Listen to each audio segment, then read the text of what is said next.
नमस्कार, म टेकनारायण भट्टराई। पावर न्यूजमा स्वागत छ।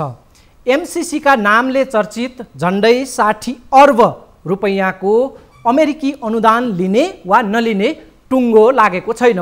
संसदमा सम्झौता अनुमोदनका लागि दर्ता त भयो, तर संसदको सामान्य बहुमतले पारित गर्ने प्रयास सफल भएन। ओली सरकारको मन्त्री परिषदले सम्झौता अनुमोदनका लागि संसदमा पेश गरेको थियो। आफ्नो अनुदानको परियोजना अघि नबढेपछि अमेरिकाले यति बेला चासो झन बढाएको छ। एमसीसीका उपाध्यक्ष र सहायक उपाध्यक्ष सहितको टोली केही दिनमा अमेरिकाबाट काठमाडौँ ओर्लिँदैछ। प्रधानमन्त्री शेरबहादुर देउवा, शीर्ष नेताहरू केपी शर्मा ओली, प्रचण्ड, माधव नेपाल लगायतलाई अमेरिकी टोलीले भेट्ने तय छ। उच्च सरकारी अधिकारीहरूसँग पनि भेटवार्ता हुनेछ। उनीहरू 5 दिन नेपाल बस्नेछन्। एकाएक नेपालको राजनीतिमा नयाँ कोणबाट पनि चर्चा सुरु भएको छ एमसीसीलाई जोडेर। एमसीसीका उपाध्यक्ष र सहायक उपाध्यक्ष नेपाल आउँदैछन्। एमसीसी पास गर्न केपी शर्मा ओली र शेरबहादुर देउवा तुलनात्मक रूपमा एकजुट छन्, एक ठाउँ छन्, एक मतमा छन्। चुनाव अघि नै देउवा र ओली गठबन्धनको नयाँ सरकार बन्यो भने कुनै आश्चर्य नमान्नुहोला। यो प्रकारका चर्चाहरू अहिले सामाजिक सञ्जालमा छताछुल्ल भइरहेको छ। त्यसैले पनि एमसीसी यति बेला झनै पेचिलो मामला बन्दै गएको छ। संसदबाट अनुमोदन हुनुपर्ने प्रावधान आफैमा विवादित छ, तर संसदबाट कुनै टुङ्गो नलाग्दै एमसीसीको झन्डै 6 अर्ब रुपैयाँ नेपालमा खर्च भइसकेको छ। खर्च भएको 6 अर्ब रुपैयाँ मध्ये झन्डै आधा रकम त नेपालको ढुकुटीबाट परेको छ।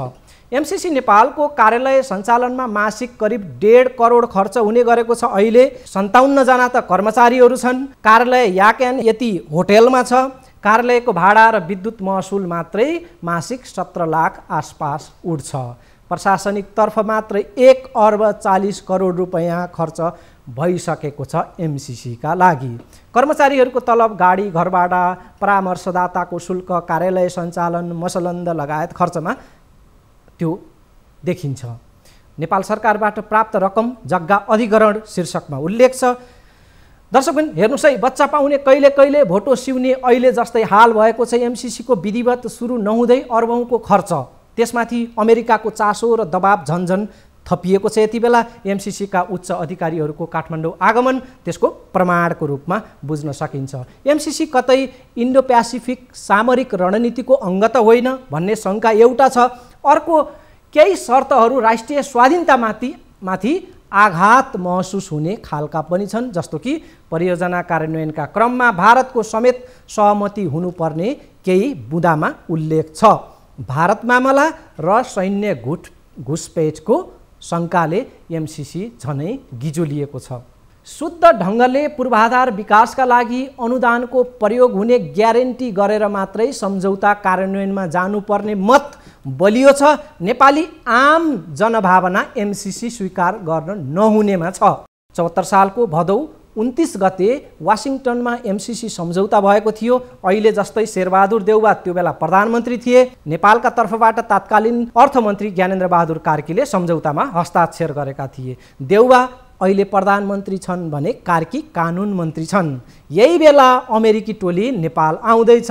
धेरैलाई एमसीसी अब अघि बढ्छ भन्ने लागेको छ।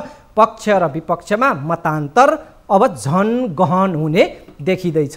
सम्झौता लागू भएको 5 वर्षमा झन्डै 60 अर्ब रुपैयाँ अमेरिकाको अनुदान र 15 अर्ब रुपैयाँ नेपालको मिसाएर पूर्वाधार विकासमा खर्च हुने उल्लेख छ। 60 अर्ब मध्ये 45 अर्ब रुपैयाँ त विद्युतको अन्तर्देशीय प्रसारण लाइन निर्माणमा खर्च हुनेछ। बाँकी रकम सडक मर्मत र अन्य शीर्षकमा खर्च हुने सम्झौतामा उल्लेख छ। सम्झौता अनुमोदनमा नेपाली काङ्ग्रेसको हतारो यति बेला देखिएको छ। प्रधानमन्त्री हुँदा केपी शर्मा ओलीले संसदबाट पारित गरेर एमसीसी कार्यान्वयन अघि बढाउन पहल लिएकै थिए। तत्कालीन सभामुख कृष्णबहादुर महराका कारण त्यतिखेर सम्झौता पारित हुन नसकेको भन्दै प्रधानमन्त्री ओलीले, त्यो बेलाका प्रधानमन्त्री ओलीले सार्वजनिक टिप्पणी गरेर महराको आलोचना गरेका थिए।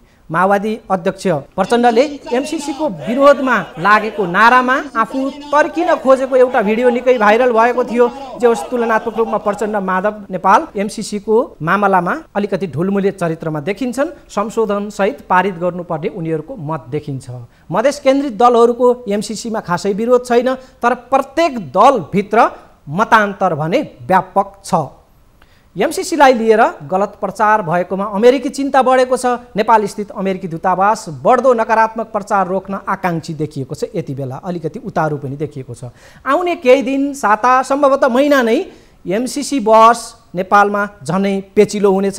यही सन्दर्भमा आज हामी केन्द्रित हुँदैछौँ। समसामयिक राजनीतिलाई समेट्ने हामीले आज प्रयास गर्नेछौँ।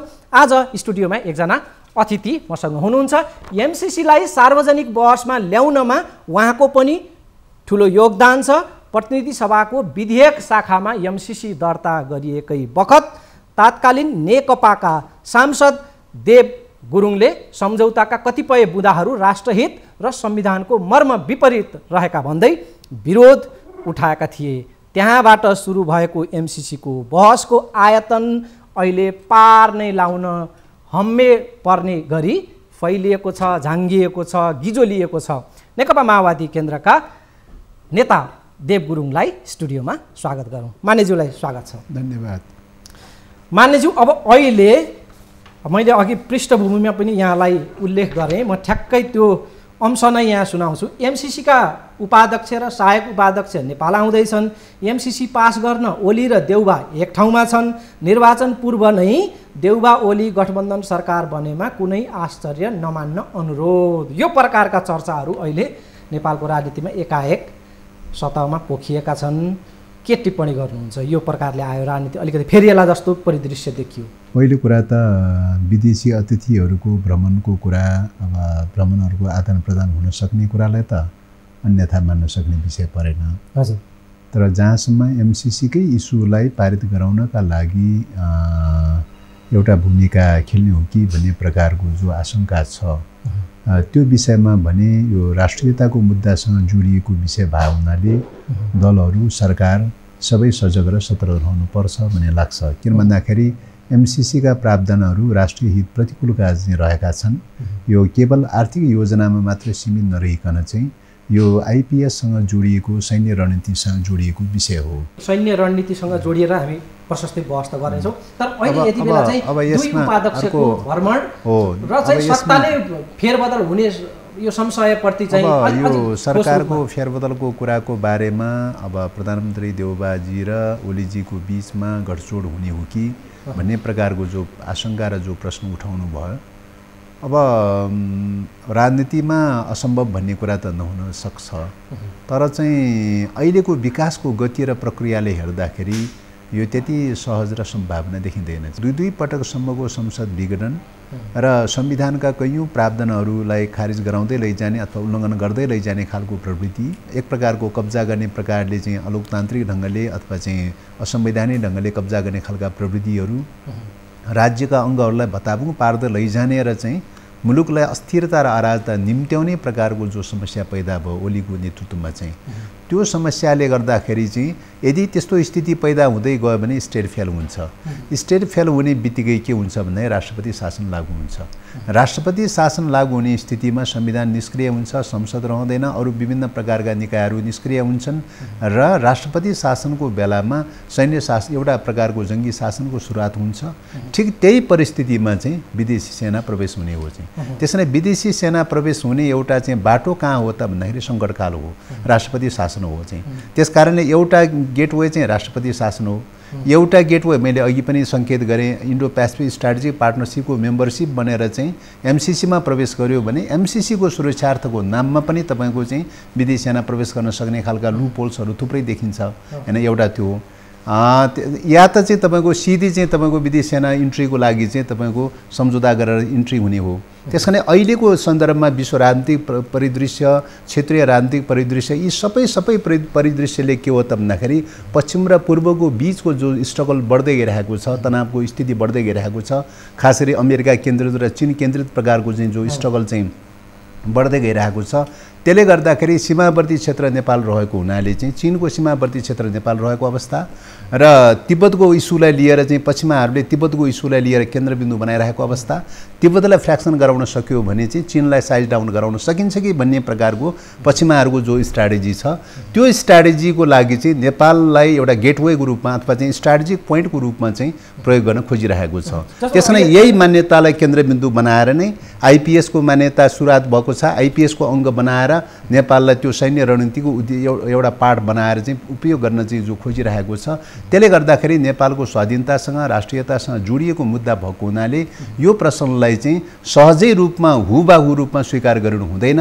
यदि विशुद्ध चाहिँ आर्थिक परियोजना हो भने चाहिँ आर्थिक परियोजनाको रूपमा रूपान्तरित गर्नुपर्छ, सैन्य परियोजनाबाट अलग गर्नुपर्छ।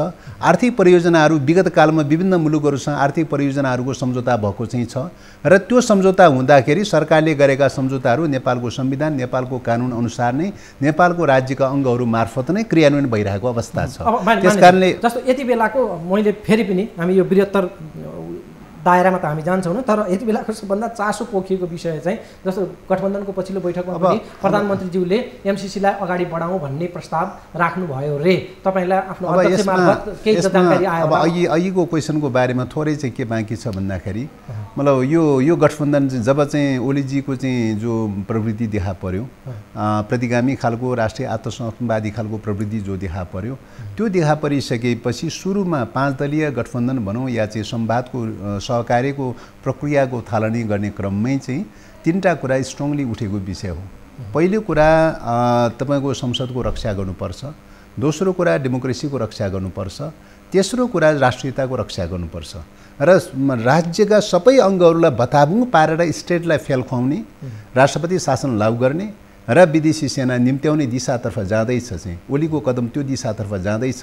त्यसैले स्वाधीनताको प्रश्न मेजर विषय बनेको हुनाले यो मुद्दामा 3टा मुद्दामा सहमति भएर जानुपर्छ भनेर चाहिँ 5 दलको बीचमा यही अन्डरस्ट्यान्डिङको बेसबाट सुरु भएको हो।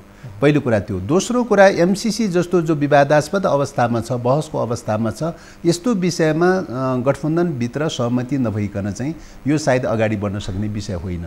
यो कुरा त प्रधानमन्त्रीज्यूले बुझ्नु भएको छ। त्यस कारणले गर्दाखेरि यो परिस्थितिमा चाहिँ मतलब यही मुद्दालाई लिएर चाहिँ कोलिसन ब्रेक हुने, अलग थलग ढङ्गले जाने यो खालको सम्भावना चाहिँ म त्यति देखिन्छ। पछिल्ला गठबन्धन बैठकमा एमसीसीको विषय उठेको छ कि छैन? अब एमसीसीको विषयको बारेमा गठबन्धनका बैठकहरू व्यक्तिगत रूपले म आफै पनि धेरै पटक सहभागी भएको छु। हिजो साढे अस्तिको दिन पनि बिहान चाहिँ गठबन्धनको बैठक भएको थियो र त्यो गठबन्धनको बैठकमा त्यो विषय केही पनि उठेको थिएन। पहिलो कुरा त्यो। दोस्रो कुरा त्योभन्दा अगाडि चाहिँ न्यूनतम साझा नीति कार्यक्रम तर्जुमा भएको थियो। न्यूनतम साझा नीति तर्जुमाको सन्दर्भमा पनि यो विषय चाहिँ तपाईँको इन्ट्री भएको छैन। त्यसो भएको हुनाले चाहिँ यो गठबन्धनमा सफल भएर सहमति भएको विषय होइन। अर्को कुरा जस्तो लिनेलाई भन्दा दिनेलाई हतार भयो जस्तो भनेर पनि टिप्पणीहरू अहिले भइरहेको छ। अमेरिकाले एकपछि अर्को आफ्ना प्रतिनिधिहरू पठाएर अलिकति यसलाई चाहिँ दबाब दिएको अर्थमा लिने कि यो स्वाभाविक घटनाक्रम हो? अब यो चाहिँ तपाईँको यही त आश्चर्यको विषय चाहिँ 2-3वटा पोइन्टहरू आश्चर्यको विषय छ। पहिलो कुरा के हो त भन्दाखेरि चाहिँ आर्थिक परियोजना हो भने नर्मल कोर्समा जान किन तयारी भएन हैन? विगत कालमा युएस एड पनि तपाईँको नर्मल कोर्सबाटै एग्रिमेन्ट भएर युएस एडका थुप्रै परियोजना सञ्चालन भए। ब्रिटेनको डिएफआईले पनि थुप्रै परियोजनाहरू सम्झौता गरेर सञ्चालन गरेको अवस्था छ।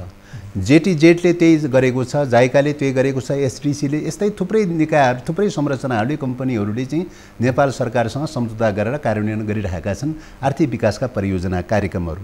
त्यो परियोजनाको मापदण्डभित्र रहन किन तयारी भएन यो एमसीसी? क्वेसन त्यो हो चाहिँ। त्यो संरचनाभन्दा छुट्टै खालको चाहिँ एमसीसी कानुन लागू गर्नुपर्ने, एमसीसी कानुन अनुसारको छुट्टै निकाय एमसीए एकाउन्ट भनेर बनाउनु पर्ने, नेपालको सरकारको, नेपालको संविधान, नेपालको कानुन चाहिँ बाजिएको हदसम्म चाहिँ त्यो चाहिँ एमसीसी कानुन लागू हुने चाहिँ हैन, नेपालको संविधान र कानुन निष्क्रिय हुने चाहिँ, राज्यको मातहतमा अनुगमन र निरीक्षण पनि गर्न नपाउने, सबै कुरामा उन्मुक्ति हुने चाहिँ एमसीए एकाउन्टले आफ्नो ढङ्गले सञ्चालन गर्ने भनेपछि त समानान्तर सरकारको कुरा आयो नि। समानान्तर ढङ्गले सञ्चालन गर्नुपर्ने जरुरी किन चाहिँ? पहिलो कुरा त्यो। दोस्रो कुरा के त भन्दाखेरि सदनबाट अनुमोदन गर्नुपर्छ भनेर के अरे ल्याइरहेको छ हैन? जबकि सम्झौतामा चाहिँ यो संसदबाट सामान्य बहुमतले पारित गर्नुपर्ने भन्ने प्रावधान थिएन रे, पछि कसरी घुस्यो के यो प्रावधान कहीँ पनि छैन चाहिँ। यो प्रावधान चाहिँ बरु प्रावधान के छ त भन्दाखेरि दफा 6 मा चाहिँ हो भन्ने लाग्छ। दफा 6 मा के लेखा छ त भन्दाखेरि चाहिँ यो चाहिँ सदनमा प्रस्तुत गरेर कुनै पनि प्रकारको कानुन यसको सम्झौतालाई दायाँ बायाँ गर्ने गरी कानुन बनाउन पाउँदैन, यसका चाहिँ अनुसूचीहरूलाई चाहिँ फेरबदल गर्ने गरिकन कुनै पनि प्रकारको कानुन बनाउन पाउँदैन, सदनमा इन्ट्री गर्न पाउँदैन भनेर लेखाएको छ। अब सम्झौतामा त्यो कुरा लेखाएको छ, तर पछि कता कताबाट तात्कालीन सरकारका चाहिँ सायद चाहिँ कानुन मन्त्री या अर्थमन्त्रीको हुनुहुन्थ्यो, उहाँहरूले चाहिँ एउटा टाइपको लभिङ क्याम्पेन गर्दै गर्दै लगेर यो सदनबाट पेश गरे पनि फरक पर्दैन भन्ने प्रकारको एउटा सुझाव पेश गरेर चाहिँ अनि त्यो सुझावको आधारमा सरकारले चाहिँ तपाईँको 76 चाहिँ जेठ महिनामा चाहिँ सदनमा लिएर आए। हामीले भन्यौँ कि सदनमा चाहिँ लिएर आउनेको संवैधानिक आधार के, कानुनी आधार के? आर्थिक परियोजनाहरू हेर्ने हो भने अहिलेसम्म आर्थिक परियोजनाहरू कुनै पनि सदनमा आएको छैन, सदनबाट अनुमोदनको विषय बनेको छैन। सदनमा आउने भनेर भनेको त या त अन्तर्राष्ट्रिय कानुन अनुसारको विषय हुनु पर्यो, सन्धि ऐन अनुसार अन्तर्राष्ट्रिय कानुन हुनु पर्यो। अन्तर्राष्ट्रिय कानुन हुनलाई सन्धि ऐनले के भन्छ त भन्दाखेरि चाहिँ तपाईँको अन्तर्राष्ट्रिय कानुन हुनलाई भियना सन्धिले के भन्छ त भन्दाखेरि अन्तर्राष्ट्रिय सङ्घ संस्थाहरू संरचनाहरूको बिचमा बनेको चाहिँ अन्तर्राष्ट्रिय संस्था बनेको छ र त्यो संस्था गठनसँग जोडिएका विषयहरूको बारेमा सम्झौता भएको छ, बहुपक्षीय सम्झौता भएको छ भने त्यसलाई अन्तर्राष्ट्रिय कानुन मान्ने हो। यो त एमसीसी कम्पनी एउटा कम्पनीसँगको एग्रिमेन्ट हो, एउटा कम्पनीसँगको एग्रिमेन्ट कसरी अन्तर्राष्ट्रिय कानुन बन्न सक्छ? अन्तर्राष्ट्रिय कानुन पनि होइन चाहिँ। राष्ट्रिय कानुन चाहिँ अनुसार भन्ने हो भने त तपाईँको चाहिँ के अरे शान्ति र मैत्री सम्बन्धी सन्धि या चाहिँ सैन्य रणनीति सम्बन्धी सन्धि या चाहिँ तपाईँको चाहिँ सिमाना सम्बन्धी सन्धि या प्राकृतिक स्रोत साधन सम्बन्धी बाँडफाँड सम्बन्धी सन्धि, यस्ता 4वटा विषयहरू हुनु भने त्यो सदनमा आउँछ होइन। होइन भने त सदनमा त आउँदैन चाहिँ होइन, यी विषय त कुनै पनि पर्दैन। तर अब हेर्दाखेरि आर्थिक परियोजना भनेर भन्ने, तर सदनबाट सिराउनुपर्छ भन्नुको तात्पर्य संविधानमा के छ भन्दाखेरि सैन्य रणनीतिसँग जोडिएको विषय छ भने त्यो सदनबाट चाहिँ 2/3 बहुमतले पास गर्नुपर्छ भन्ने चाहिँ छ। उहाँहरूले आकर्षण त्यही गर्न खोज्नु भएको छ। त्यस कारणले गर्दाखेरि चाहिँ तपाईँको चाहिँ एउटा संरचना बनाउने क्रममा चाहिँ पृथक खालको समानान्तर खालको संरचना बनाउने, सरकारभन्दा पृथक खालको संरचना बनाउने र दोस्रो कुरा सदनबाट छिराउन खोज्ने हैन, त्यसलाई कानुन बनाउन खोज्ने, सदनबाट छिराउन खोज्ने। तेस्रो कुरा यो चाहिँ छिटो पास गर्नुपर्छ भनेर जसरी प्रेसर दिइरहेको चाहिँ छ हैन, अनुदान दिनेले चाहिँ त्यो खालको प्रेसर दिने पर्ने जरुरी किन चाहिँ हैन, औचित्य के हो त्यसको पछाडि, त्यो त रहस्य बुझ्नु पर्यो नि। चौथो कुरा के त भन्दाखेरि अमेरिकी के अरे विदेश मन्त्रीले पनि रक्षा सहायक मन्त्रीले पनि पटक पटक भनेको विषय के हो त भन्दाखेरि यो आइपिएस को पार्ट हो भनेर सार्वजनिक रूपले घोषणा गर्नुभएको छ हैन। त्यस कारणले गर्दाखेरि यो सबै कुराले जोड्दाखेरि यो चाहिँ सैन्य रणनीतिसँग जोडिएको विषय हो भन्ने कुरा प्रश्न मान्यज्यूले एकदम सटिकमा चाहिँ हाम्रो दर्शकहरूलाई आइपिएस भनेको उहाँहरूले अलिकति बुझ्नुहुन्न, यो इन्डो पेसिफिक रणनीति यहाँले भन्दै हुनुहुन्छ, त्यो चाहिँ खास के हो त्यो पनि बुझाइदिनुहोस्। अब एमसीसी र इन्डो पेसिफिक यो यस्तो के रिलेसन छ? यसमा के छ भन्दाखेरि चाहिँ अमेरिका 2008 देखि ठुलो क्राइसिसमा पर्दै गयो, सङ्कट बढ्दै गयो चाहिँ, आर्थिक रूपले तबाह हुँदै गयो, सङ्कट बढ्दै गयो र अमेरिका सञ्चालनलाई विदेशी ऋण लिएर चलाउनु पर्ने अवस्थामा पुग्यो एकातर्फ त्यो। र विश्वमा चाहिँ तपाईँको 90 को दशकदेखि सुपर पावरको रूपमा एक ध्रुवीय विश्वको रूपमा रहँदै आइरहेको अवस्थामा पछिल्लो समयमा सङ्कटमा पर्दै गइसकेपछि सङ्कटको कारण के त भन्दाखेरि उनीहरूले के देखे त भन्दाखेरि अब सभ्यताको केन्द्र, विकासको केन्द्र, समृद्धिको केन्द्र सबै कुराले एसिया केन्द्रबिन्दु बन्दैछ, त्यसमा पनि मेन रूपमा चाइना केन्द्रबिन्दु बन्दैछ। आर्थिक रूपले चाहिँ चाइना तीव्र गतिमा विकास भइरहेको छ, शैक्षिक रूपले, वैज्ञानिक रूपले, विज्ञान प्रविधिको दृष्टिकोणले हरेक क्षेत्रमा चाहिँ चीन चाहिँ काफी हदसम्म एडभान्स भएर अगाडि बढिरहेको छ भनेपछि चीनलाई साइज डाउन नगरिकन अमेरिकाको चाहिँ विश्वको प्रभुत्व कायम रहन सक्दैन हैन। चीन निकटतम प्रतिस्पर्धीको रूपमा आइरहेको छ, त्यसकारणले चीनलाई साइज डाउन गराउनुपर्छ भन्ने क्रममा चाहिँ 2017 देखि चाहिँ उनीहरू धेरै पटकसम्मको अध्ययन पश्चात 2017 देखि कुन के निष्कर्षमा पुग्यो त भन्दाखेरि चीनलाई घेराबन्दी गर्नका लागि चाहिँ इन्डो पेसिफिक स्ट्राटेजिक पार्टनरसिप भन्नुको तात्पर्य हिन्द प्रशान्त क्षेत्रका चाहिँ चीनसँग सिमाना जोडिएका 15-16वटा जो मुलुकहरू छन् ती मुलुकहरूसँग चाहिँ तपाईँको राजनीतिक रूपले पनि गठबन्धन गर्ने, सैन्य दृष्टिकोणले पनि गठबन्धन गर्ने र त्यो क्षेत्रमा मात्रै चाहिँ तपाईँको 1.5 लाखभन्दा बेसी चाहिँ सेना तैनाथ गर्ने, त्यही प्रकारले युद्धपोतहरू तैनाथ गर्ने, यो टाइपको चाहिँ यो ढङ्गले चाहिँ उसले 2017 देखि तीव्र गतिमा गयो हैन। यो सम्झौता एमसीसी सम्झौता गर्दाखेरि 2017 सेप्टेम्बरमा यो सम्झौता गरेको थियो। त्यसको 2 महिना पछाडि चाहिँ उनीहरूले आइपिएसको चाहिँ घोषणा गर्यो हैन। आइपिएसको घोषणा गरेर यो क्षेत्रमा हुने सहयोगहरू अनुदानहरू सबै चाहिँ यो प्लान अन्तर्गत यो चाहिँ आइपिएस अन्तर्गत लैजानुपर्छ भनेर चाहिँ उनीहरूले घोषित नीति अनुसार चाहिँ सार्वजनिक गरेर त्यो रूपले क्याम्पेनमा लागिरहेको अवस्था छ। पछि आएको इन्डो प्यासिफिकमा घुसाइयो। हो, इन्डो प्यासिफिकमा घुसाइयो। इन्डो प्यासिफिकको कन्डिसन अनुसार लानुपर्छ भन्ने कुरामा चाहिँ लयो तिनीहरूले चाहिँ। त्यसो भएको हुनाले चाहिँ यो विशुद्ध चाहिँ सैन्य रणनीतिसँग जोडिएको आइपिएस भनेर भनेको चाहिँ अब हुन त पहिले चाहिँ तपाईँको चाहिँ दोस्रो विश्वयुद्ध संयुक्त राष्ट्रसङ्घ बन्नुभन्दा अगाडि विश्व अन्तर्राष्ट्रिय स्तरमा सैन्य गठबन्धन गर्ने गर्दथे शक्ति राष्ट्रहरूको बिचमा। पछि संयुक्त राष्ट्रसङ्घले सैन्य गठबन्धन गर्न नपाउने भनेर भनिसकेपछि चाहिँ अनि त्यसको सट्टामा अर्को के शब्दावली प्रयोग गरे त भन्दाखेरि रणनीतिक साझेदारी भन्ने प्रयोग गरे। हो, यही रणनीतिक साझेदारी चाहिँ अर्को शब्दमा सैन्य गठबन्धन हो।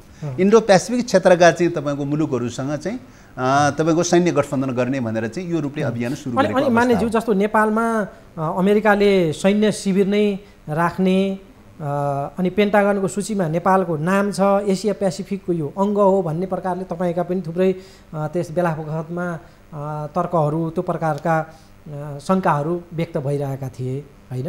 अब अहिले आएर जे घटनाक्रमहरू देखिएको छ यसले त्यसलाई बल पुगेको छ कि त्यो रहेनछ भन्ने अझै के जब मतलब तपाईँको 76 सालको पुष महिनामा हो जस्तो लाग्छ तत्कालीन परराष्ट्र मन्त्री अमेरिका भिजिट गर्नुभयो। अमेरिका भिजिट गरेर फर्किसकेपछि चाहिँ 2-3वटा कुराहरू प्रचारमा आयो चाहिँ। एउटा के प्रचारमा आयो त भन्दाखेरि नेपाल र अमेरिकाको बिचमा स्ट्राटेजिक पार्टनरसिपमा नेपालले सहमति गर्यो भन्ने कुरा आयो।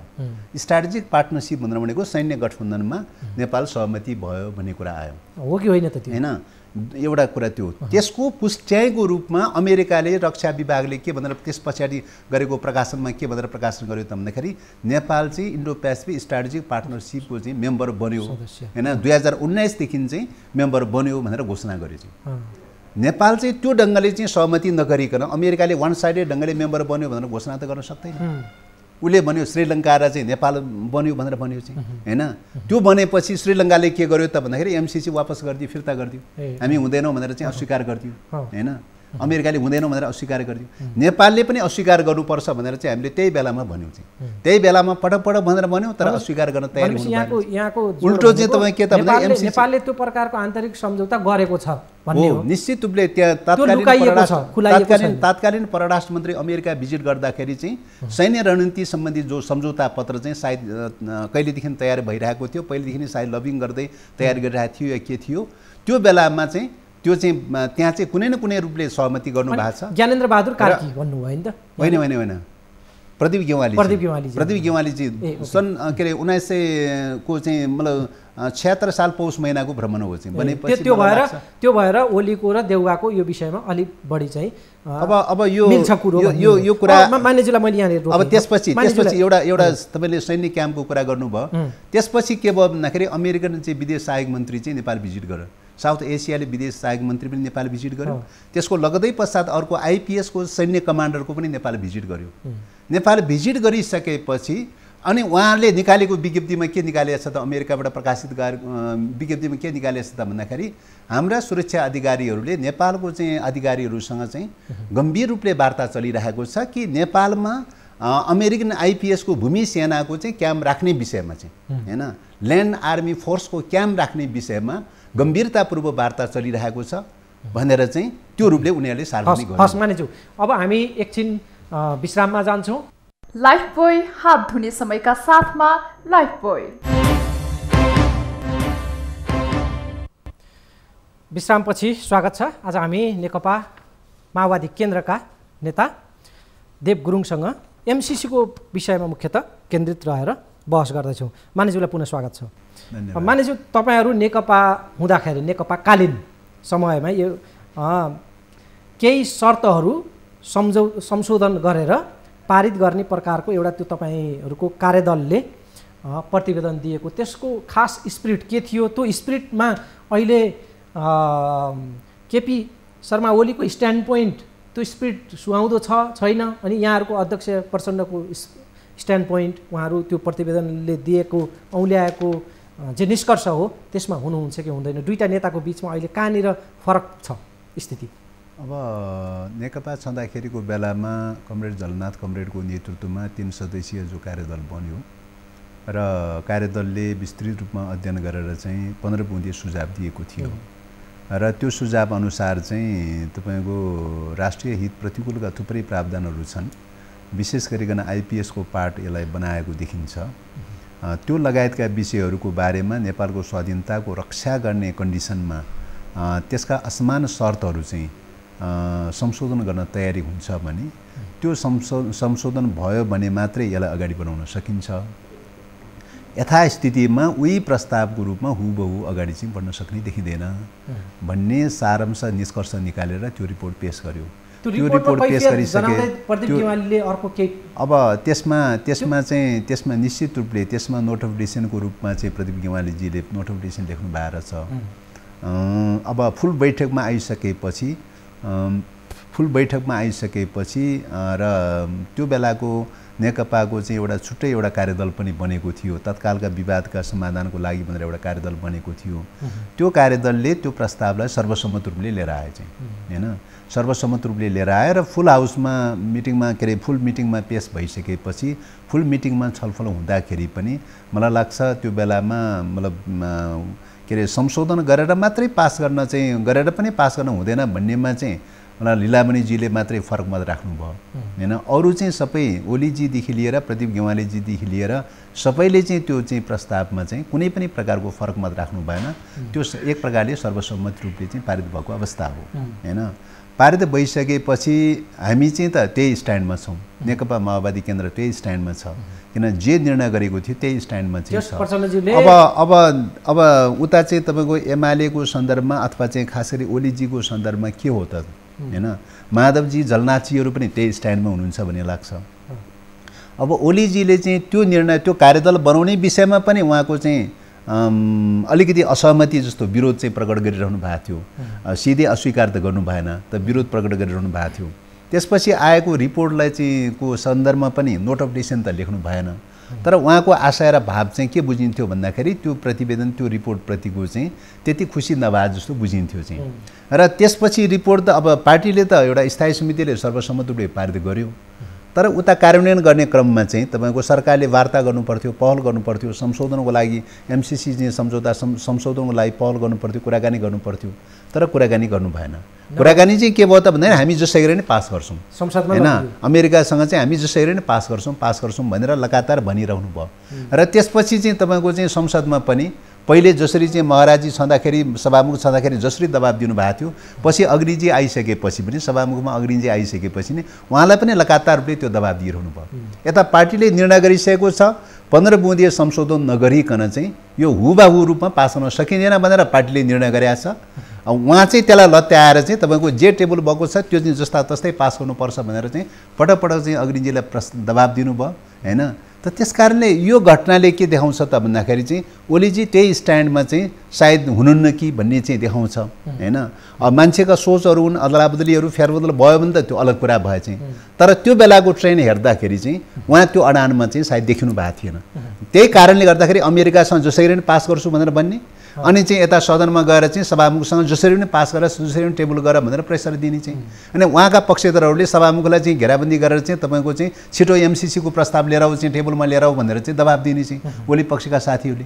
यो घटनाले हेर्दाखेरि चाहिँ उहाँ त्यो के अरे कार्यदलको रिपोर्टको पक्षमा सायद हुनुहुन्न भन्ने चाहिँ देखाउँछ।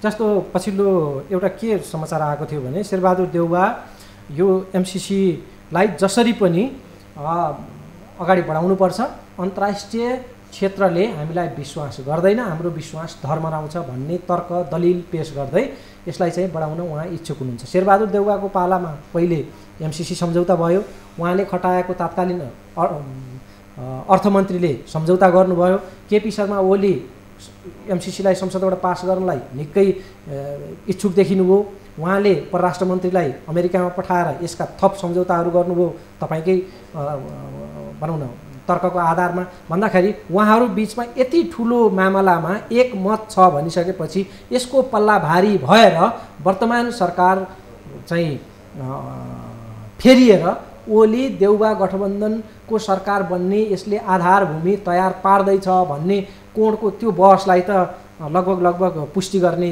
ठाउँतिर लैजाँदैन र म फेरि पनि त्यही फर्किएँ। अब यसमा मलाई लाग्छ प्रधानमन्त्री देउबाजी त्यो स्थितिमा पुग्नुहुन्छ जस्तो लाग्दैन चाहिँ।